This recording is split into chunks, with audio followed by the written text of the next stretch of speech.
Radhe Radhe Insta family. आज हमारा करवा चौथ एडिशन का डे 13 है, जिसमें हम आप लोगों के लिए लाए हैं बहुत सुंदर सी रेशम थ्रेड वर्क की साड़ी।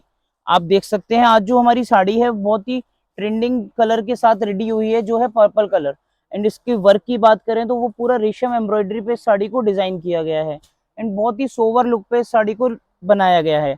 एंड साड़ी के ब्लाउज की बात करें तो वो पूरा विविंग के साथ रेडी हो गया है। ये देखिए, पूरा बूटी का जो ब्लाउज है बिल्कुल डिफरेंट फैब्रिक पर दिया गया है एंड पूरा बॉर्डर जो है हमारा पूरा जरी लुक पे डिजाइन किया गया है।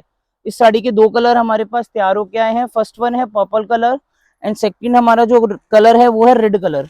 ये देखिए, कलर जो है दोनों काफी ब्राइट कलर है एंड काफी लाइट वेट साड़ी हमारी पास डिजाइन हुई है।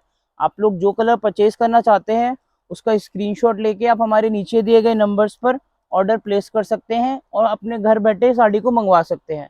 Thank you so much. Radhe Radhe.